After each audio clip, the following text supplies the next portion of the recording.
তোকে ছাড়া এই মন বাঁচে না, তুই যে আমারই প্রাণ ভ্রমর। হৃদয়ে বন্যা চোখের পানিতে দুঃখের সাগরে ভেসে যাই। তুই যে আমারই জীবন মরণ, থাকবো কি করে তোকে ছাড়া।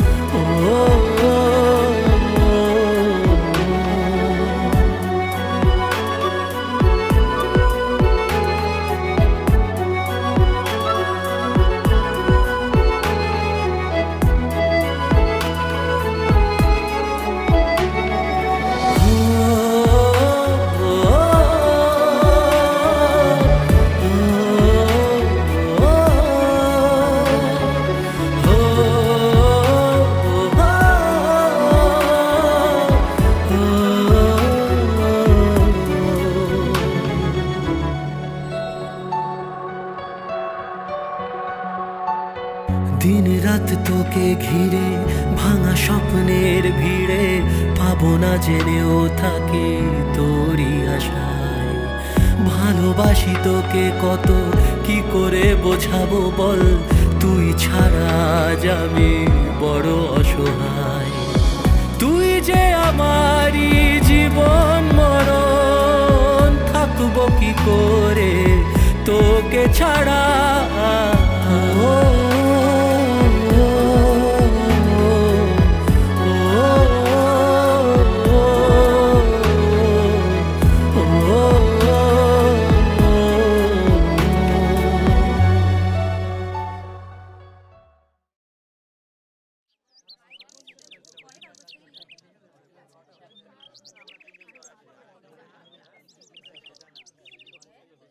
কি ব্যাপার, তোমার মন খারাপ কেন? আগুন, আমিও তোমাকে বাদ বাকি দিনগুলো দিতে পারলাম না। মানে? বাড়ি থেকে ফোন এসেছিল, আমাকে এখনই চলে যেতে হবে। তাই তোমাকে শেষবারের মতো দেখার জন্য এখানে এসেছি। আমাদের ভালোবাসা এখানে শেষ আগুন, আমি আর তোমার হতে পারলাম না। পারলে তুমি আমাকে ক্ষমা করে দিও। এই পাগলি, তুমি খাচ্ছ কেন? তোমার বিয়েতে আমাকে নিমন্ত্রণ করবে না? আমি আসছি।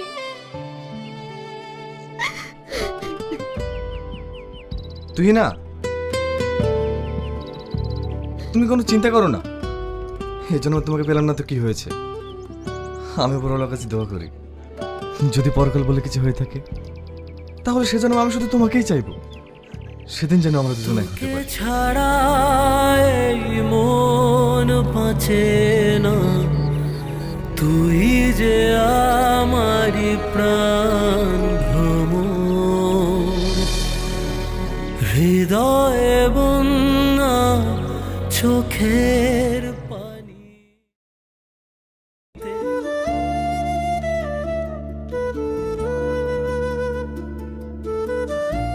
কি হলো, তুই কাঁদছিস কেন? মা, কি হয়েছে বল। মা, আমি একটা মেয়েকে ভালোবেসে ফেলেছি, ওকে ছাড়া আমি বাঁচবো না মা। দূর পাগল, এতে আবার কাঁদার কি আছে?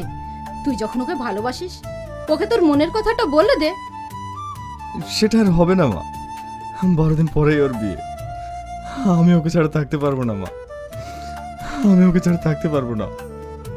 ওর বিয়ে তো কি হয়েছে, পৃথিবীতে কি আর মেয়ে নেই? তুই দেখবি ওর থেকেও ভালো মেয়ে পাবি। চন্দনা, ওকে তুমি যতই বোঝাও না কেন, কাউকে মন থেকে ভালোবাসলে তার জায়গাটা অন্য কাউকে দেওয়া যায় না। কাঁদিস না।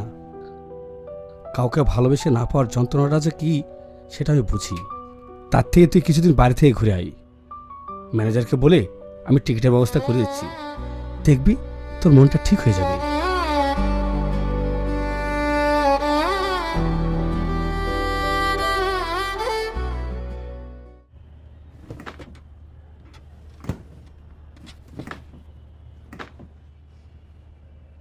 আন্টি, তোমাকে তো ঠিক চিনতে পারলাম না। আমি আগুনের বন্ধু। আমাদের ফেসবুক থেকেই পরিচয়। অনেক দিন ধরে আপনাদের বাড়িতে আসবে বলে আজকে সুযোগ পেলাম। আগুন কোথায়? বাবু দেখ বাইরে কে এসেছে। কি ব্যাপার, তুই কেমন আছিস? ভালো। তাহলে শেষ পর্যন্ত আমাদের দেখা হয়ে গেল। হ্যাঁ, ভিতরে আয়।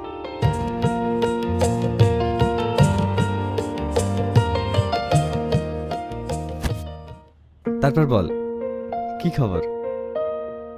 25 তারিখ আমার বোনের বিয়ে, তাই তোকে নেমন্তন্ন করতে আসলাম। তোকে কিন্তু বিয়ের সমস্ত দায়িত্ব পালন করতে হবে, তাই তোকে বিয়ের 1 সপ্তাহ আগে যেতে হবে। কিন্তু আমি... হ্যাঁ ও যাবে, ওর মনটা ভালো নেই, ওকে আমি তোমাদের বাড়িতে পাঠাবো। কি হয়েছে ওর? তেমন কিছু না, ওই একটা মেয়েকে ভালোবাসতো, ওর বিয়ে হয়ে যাচ্ছে, তাই ওর মনটা খারাপ। ওসব চিন্তা ভাবনা ছাড়, আমি তোকে যেটা বললাম ওটা মাথায় রাখবি। আন্টি, ওকে অবশ্যই পাঠিয়ে দেবেন। তুমি একটু বসো, অল্প করে কিছু খেয়ে যাও। না আন্টি, অন্যদিন খাওয়া হবে, আমাকে আবার অনেক জায়গায় যেতে হবে। আসি রে।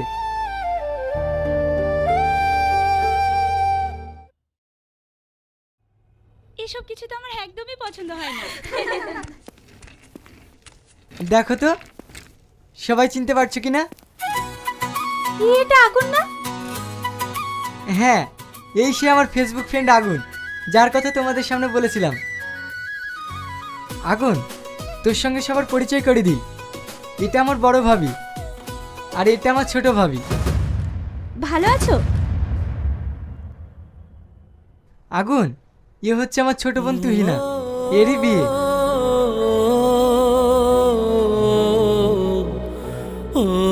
কি ব্যাপার, তোমার মন খারাপ কেন? আর বলো না ভাবি, ও একটা মেয়েকে ভালোবাসতো, তার অল্প দিনেই বিয়ে, তাই ওর মনটা খারাপ। এখনকার একটা মেয়েও ভালো না, প্রেম করে একজনের সঙ্গে আর বিয়ে করে আরেকজনের সাথে, সব স্বার্থপর। তুহিনা, তুই ওর রুমটা দেখিয়ে দে।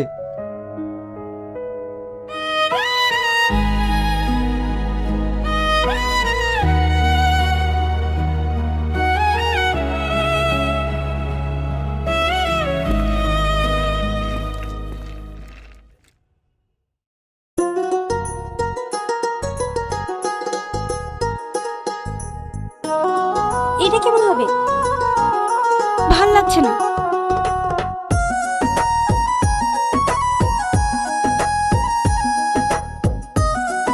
এটা কেমন হবে?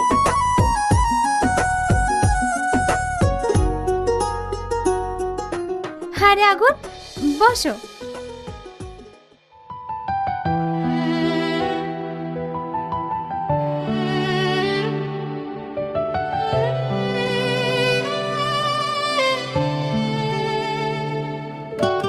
ভাবি, কিছু খাবার হবে? আমার খিদে পেয়েছে। তোমার খিদে পেয়েছে বলবে তো? তুই না যা কিছু খাবার নিয়ে আয়।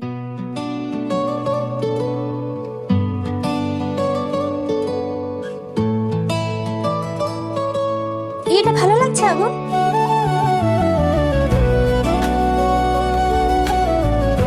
দেখো এটা কেমন হবে?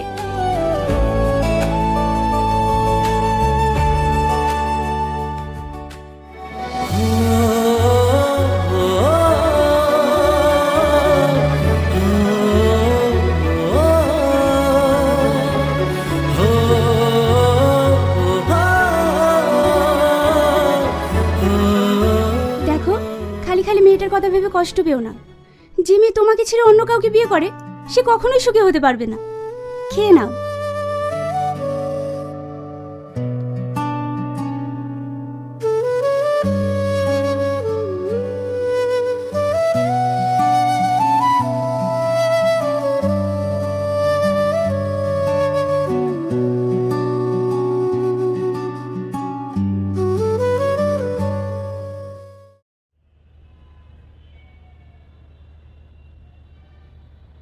আগুন মুম্বাই থেকে ফোন করেছিল?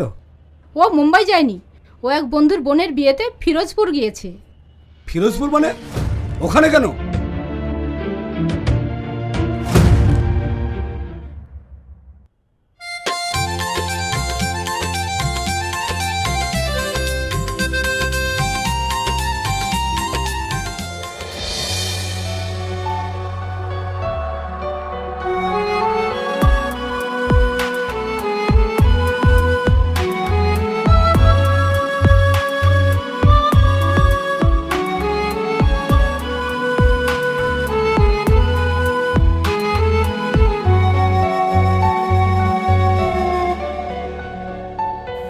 আজ তুই পর হলি, আমাকে একা করে থাকবি কত সুখে অন্যের ঘরে। স্মৃতিদের ভিড়ে তোর হারিয়েছি আজ আমি, জ্বলছে দাবানল এই বুকে। তুই যে আমারই জীবন মরণ, থাকবো কি করে তোকে ছাড়া।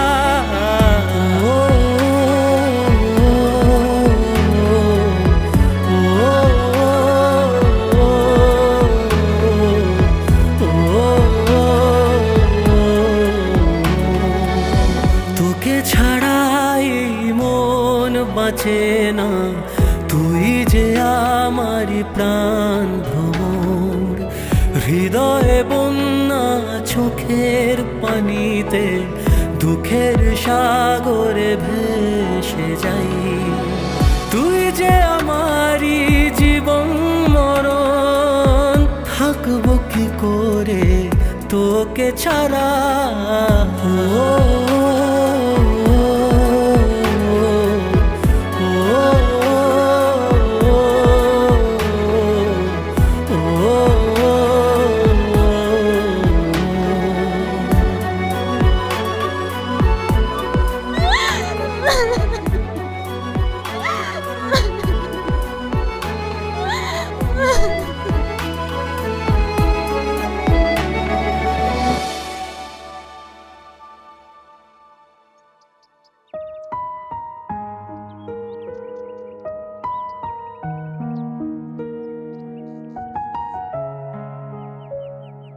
কি ব্যাপার তুমি? এখান থেকে যাও, কেউ দেখে ফেলে সমস্যা হবে। আমি এ বিয়ে করতে পারবো না। আমি তোমার জায়গা কাউকে দিতে পারবো না। দেখো, পাগলের মতো বকো না। কাল তোমার বিয়ে, বাড়ির সবাই তোমায় নিয়ে অনেক স্বপ্ন দেখছে। আর তুমি আমায় ছেড়ে থাকতে পারবে? চোখের সামনে তোমার কষ্ট দেখে আমি থাকতে পারছি না। আমার কথা ছাড়ো, আমি কোনো কষ্ট পাচ্ছি না। তুমি এখান থেকে যাও। মিথ্যে কথা। দেখো আগুন, তোমাকে না পাওয়ার যন্ত্রণা আমাকে তিলে তিলে শেষ করে দিচ্ছে। আমি অন্যের হতে পারবো না।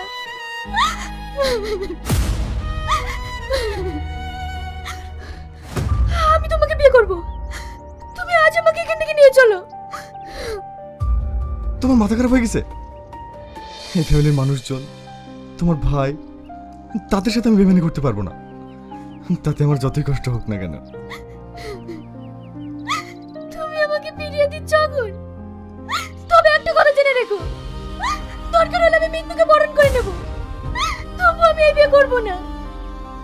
আমি তোমার জায়গা কাউকে দিতে পারবো না। তুই যে আমারই জীবন মরণ, থাকবো কি করে তোকে ছাড়া।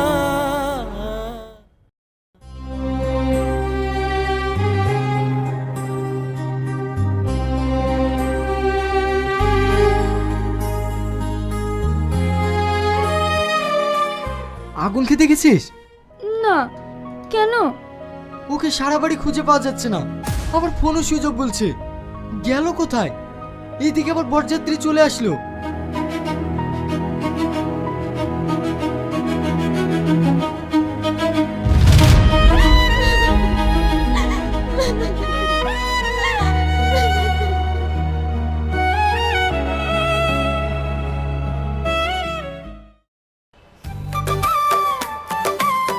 নেন ভাই, খেয়ে নিন।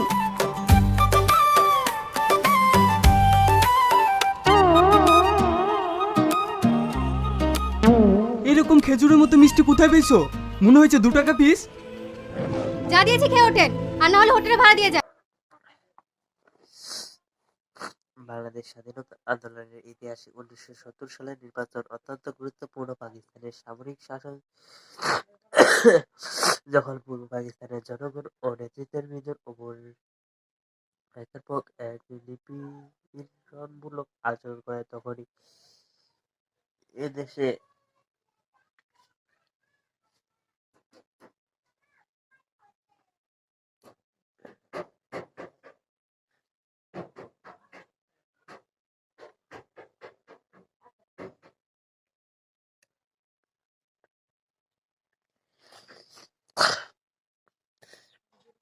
দেশের জনগণ তাদের বিরুদ্ধে আন্দোলন গড়ে তোলে, যারা পরিণত ছিল 1970 সালের গণঅভ্যুত্থানে ফিরিয়ে আনার আশ্বাস দেন। তিনি ঘোষণা করেন, জনগণের নির্বাচিত প্রতিনিধির হাতে সামরিক সরকার ক্ষমতা হস্তান্তর করবে, যার পরিপ্রেক্ষিতে 1917 সালে নির্বাচন অনুষ্ঠিত হয়। উক্ত নির্বাচনে আওয়ামী লীগ বিপুল ভোটে বিজয় অর্জন করলেও পাকিস্তানের শাসক গোষ্ঠী নির্বাচিত প্রতিনিধিদের হাতে ক্ষমতা হস্তান্তর করলেও গড়িমসি করে। এক পর্যায়ে তারা ক্ষমতা ধরে রাখতে বিভিন্ন কূটকৌশল অবলম্বন করে এবং শেষ পর্যায়ে দেশের নিরীহ মানুষের ওপর বর্বরোচিত আক্রমণ করে। শুরু হয় বাংলাদেশের স্বাধীনতার জন্য মুক্তিযুদ্ধ।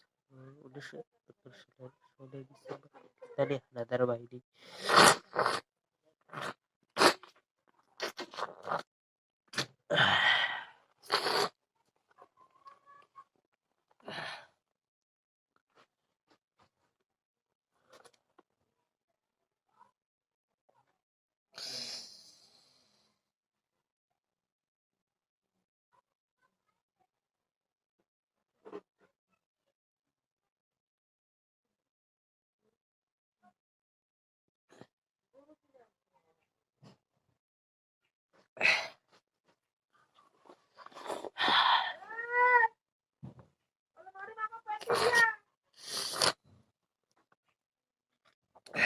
উনিশশো সত্তর সালে সাধারণ নির্বাচন এবং পরবর্তী ঘটনা প্রবাহ। পাকিস্তানের ইতিহাসের 1970 সালের নির্বাচন ছিল প্রথম সাধারণ নির্বাচন। জেনারেল আইয়ুব খান গণ আন্দোলনের মুখে পাকিস্তানের আরেকজন সামরিক শাসক জেনারেল ইয়াহিয়া খানের কাছে ক্ষমতা হস্তান্তর করে। পাকিস্তানের রাজনীতি থেকে বিদায় নেন জেনারেল ইয়াহিয়া খান। সামরিক শাসন জারি করে জাতির উদ্দেশ্যে প্রথম ভাষণে ঘোষণা দিয়েছিলেন, যত শীঘ্র সম্ভব সর্বজনীন ভোটার অধিকারের ভিত্তিতে নির্বাচিত জনপ্রতিনিধিদের হাতে ক্ষমতা হস্তান্তর করবেন। এরই ধারাবাহিকতায় 1970 সালের 1 জানুয়ারি থেকে সর্বপ্রকার বিধি নিষেধ প্রত্যাহার করে পুনরায় রাজনৈতিক দলের অনুমতি দেওয়া হয়। পাশাপাশি 5 অক্টোবর জাতীয় পরিষদ, 22 অক্টোবর প্রাদেশিক পরিষদের নির্বাচনের তারিখ ঘোষণা করা হলেও শেষ পর্যন্ত তা পিছিয়ে 7 ডিসেম্বর এবং 17 ডিসেম্বর অনুষ্ঠিত হয়। তবে 12 নভেম্বর পূর্ব পাকিস্তানের উপকূলবর্তী এলাকায় ভয়াবহ ঘূর্ণিঝড় ও জলোচ্ছ্বাস হারায়। এসব এলাকার 1971 সালের 17 জানুয়ারি নির্বাচন অনুষ্ঠিত হয়।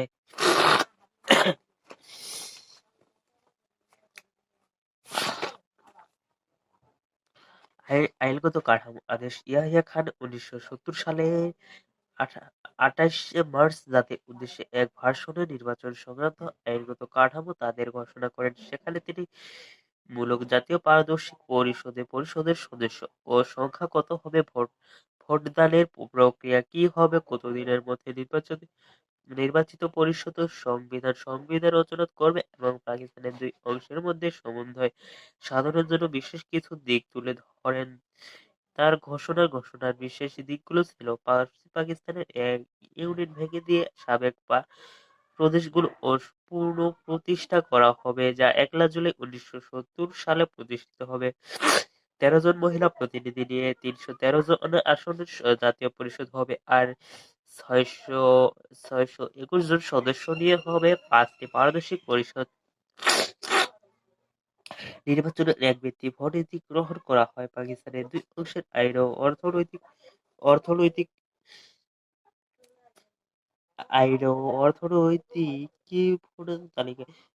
ভোটার তালিকা ১৯৭০ সালের জুন মাসের মধ্যে তৈরি হবে।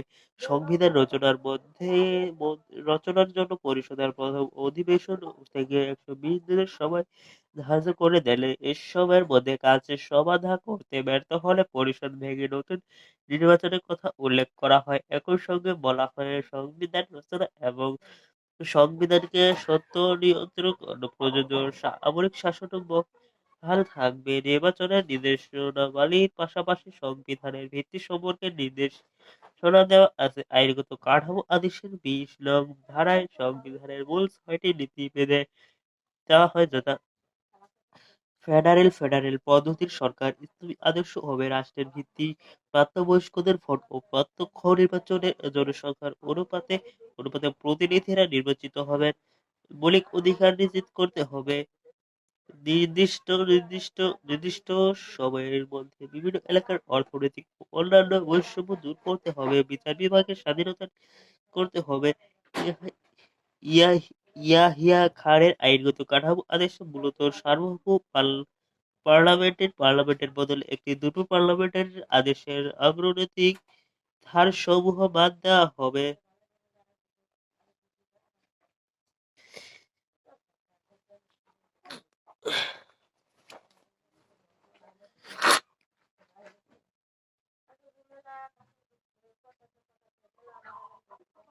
নির্বাচন ব্যবস্থাপনা ১৯৭০ সালের ২ জুলাই ইয়াহিয়া খানের ঘোষণা অনুযায়ী পাকিস্তানের সুপ্রিম কোর্টের বিচারপতি আব্দুস সাত্তারের নেতৃত্বে একটি নির্বাচন কমিশন গঠন করা হয়। এই নির্বাচন কমিশনের প্রাথমিক কাজ ছিল একটি সর্বজনীন ভোটার তালিকা প্রস্তুত করা। এই তালিকার মধ্যে পূর্ব পাকিস্তানের ভোটারদের সংখ্যা ছিল প্রায় ৩,১২,১৪,৯৩৫ জন এবং পশ্চিম পাকিস্তানের প্রায় ২,২,৬২,০২০ জন। এই ভোটার তালিকার বিভিন্ন জাতি গোষ্ঠী আদিবাসীদের অন্তর্ভুক্ত করা হয়।